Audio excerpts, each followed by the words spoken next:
angles where the Marcel could give a lot of difficulty for Spirit, but equally, Spirit might just not even care about the golden hour.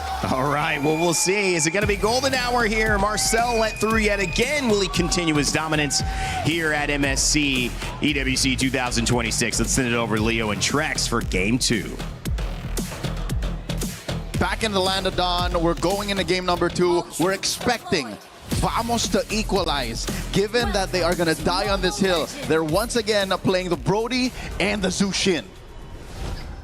Let's see if it works better this time. I do think they have a little bit more of an engage capability with this Marcel. That's the trigger finger, right? They also have the Barats on Sepat. It's definitely a very different lineup around the Brody. You have some way to make space for him to actually move around in these team fights. And you're winning in the jungle. Again, the Nolan into the Hirara is a slightly more advantageous. Oh, Zikif taking a bit of damage here. As I was saying, a bit of a more advantaged head-to-head against the Hirara, which Zarigos has to figure out. But one must consider, he has momentum on his side. He's, again, just playing the same hero, pressing load game. And we already see the momentum that he's trying to create, even his routing there. Instead of just going straight to orange, he makes a quick pit stop in the mid lane, looking for some possible pressure. They're able to get the Litho Wander, so Team Spirit already showing after the momentum of game 1 that they want to keep on attacking. Yep, Zikif here, escorting Error 404 for a little side lane small camp action. Popping Bomba, putting him at half health, and I think this should be a successful small camp steal. Arrow 4/4s are unable to get there in time. He's already used his retreat, but the attack onto the top side, Sawo getting space. Both teams, though, still taking it slow. Zauer going to try to take a camp of his own now. But a lot of damage. Lands on Error, but actually gets back onto Team Spirit. He's going to move back onto his camp. Sawo continues to harass here. If this was anyone else other than the Matilda, it would have been a difficult situation to try and clap back. Maybe just a Minotaur with a motivation roar would have topped you off from the burstiest hero on paper in Mobile Legends. This is an equal turtle dance that we're starting up. Looks like Zauer might go for his purple first. Nice deadness welcome. Sawo able to flick back though, but still gets pulled in. Sunset Lover looking for the engage as well. All of them brought back in. Vamos. But look at the damage from Bomba. Arrow 404 goes down. Turtle goes into Team Spirit's hands as well. And it's hell for Vamos right now as 3 members drop right when they thought they had it. I'll take that deal any day, twice on Thursdays. Sawo for 3 and a turtle. Let's see that again. All right, everyone gets brought back in. A nice play, and Vamos feels like they have it, but Kid Bomba in the midst of them, continuing to get damage. Oh, they're just too grouped up. All right, triple stacks on the Ionic Edge, I think, is what did the job. And I think just Sunset Lover getting superconductor stacks on everyone. Sawa says it's worth it. Oh, okay, so top half of the map, again, different story from game 1. Can they get it flipped over on the bottom side? At least it's a better situation for Natko. Natko did not die in the first 2 minutes. Natko hasn't gone down, but just about everyone else has. Sakif takes a lot of damage. Vamos, how do you recover from that in a fight where you just felt like you had it? And it's the same exact story as game number 1. Vamos creates this engage. They almost get it, but Team Spirit always responds better. And you mentioned it last time, who do they keep on targeting? Who do they keep on getting the kill on? Sawo. But it just doesn't matter, and it's the same exact story as game number 1. 40 seconds till the turtle spawns, and Sawo is everywhere. That's just what you get off of Wilderness Blessing, and of course, just the sheer mobility that a Matilda brings, which some way, somehow kind of counters what a Marcel does in breaking your formation, and what Klokun wants to do with the Zushin to try and get you closer in. Team Spirit can reset over and over again, which explains a majority of, even in the neutral, even when fights aren't happening, why Spirit get to do what they want. Another small camp steal here from Zariguist. He is up by about a level, a full XP bar from Error 404. I'd say Vamos still have to be very cautious about taking this next objective. Spawns in the same spot. Not only that, but Sepa takes that long rotation down to boss side, and now he just makes his level 7, almost starts, but he's falling behind Kinbaba once again. Vamos, they're rotating around, but never really making a play out of it, honestly. But there's a nice Detona's welcome. Does land down, and Sawo falls. This time Vamos doesn't pay the price for it, at least not yet, but no, he goes there to make sure they get the counterattack. Sakif falls. More damage comes out from Nako in the backside as Sepak continues to hold the front line. Team Spirit looking for the re-engage. Sunset Lover continues to drop the beacon down along with Clock Hunt. Impressive reposition by Hiko, looking for potential targets. Air 404 holding onto the brush. Turtle out of the fourth. Hiko into the backside with a nice 1-2, forcing Air 404 away as Team Spirit gets the second turtle. Team Spirit don't have to force this air to get what they came for, but they do seem to want to present the attack. Vamos back under the towers, losing another turtle and falling behind more and more. Deja vu. Might not have been as bombastic of a trade, a 3-for-1, but a kill onto Sawa for everything else that Team Spirit walked away with, plus a conversion into a tier 1 up top. This is Team Spirit finding their footing.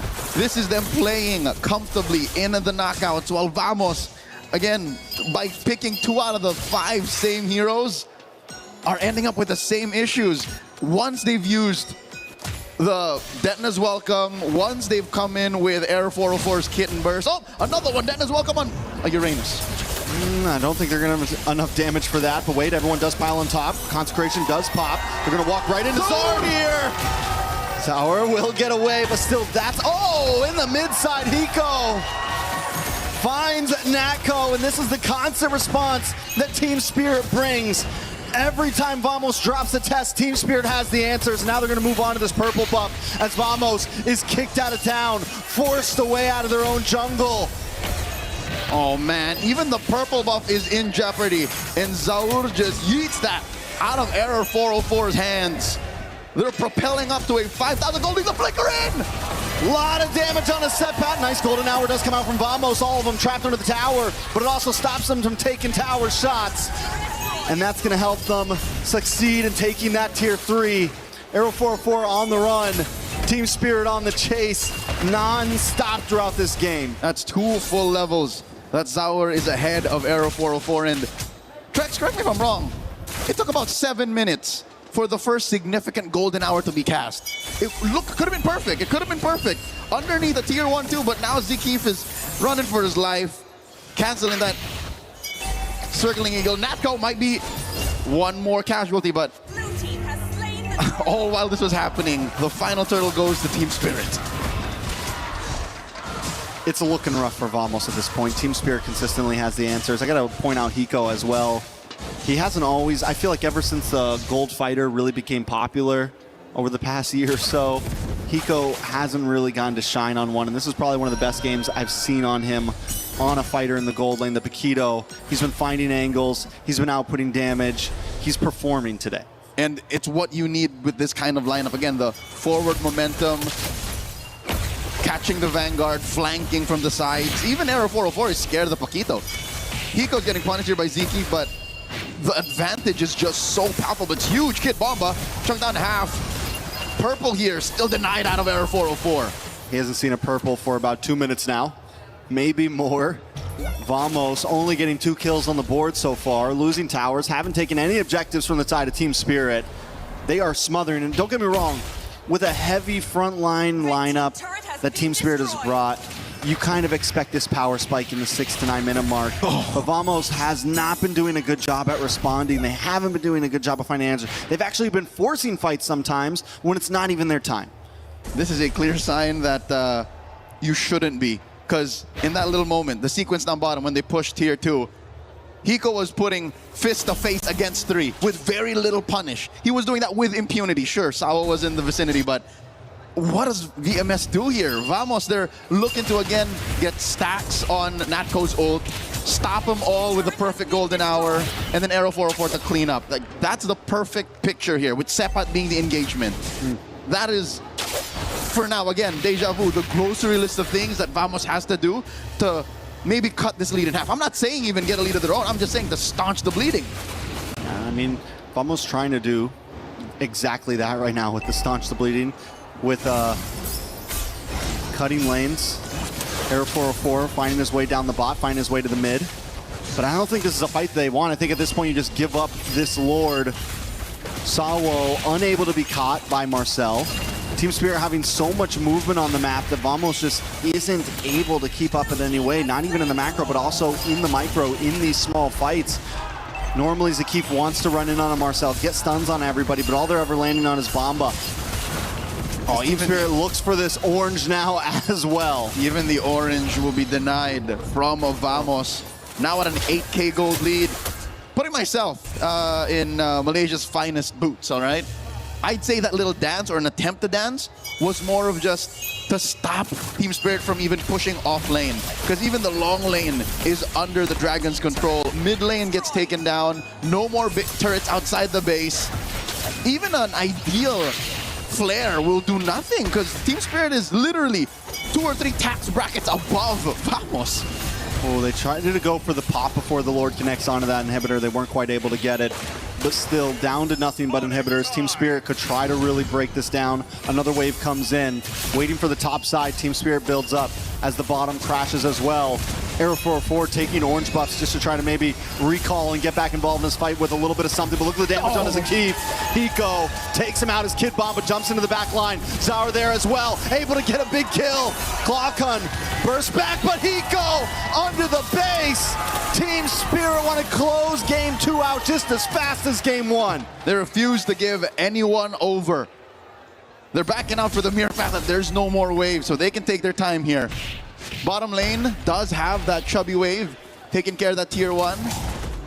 And I think Team Spirit will continue to play Hunger Games. This is where they continue to just deny everything away from their opponents as they push mid lane inhibitor. Oh, another pick by Kid Bomba. Nice golden hour. Vamos trying to output some damage. A nice Detona's welcome. Brings it back under. Sawo does go down. Arrow 404 able to get the kill. Bazaar still there, taking out Nako. Hiko falls. Vamos trying to defend. It's 2v2. And Arrow 404 able to pick it up. But Sunset Lover still stands until he finally drops. It's Clawcun left over. Vamos defend the base. A Pyrrhic victory for Vamos. They risked life and limb. Look at all these corpses lay about.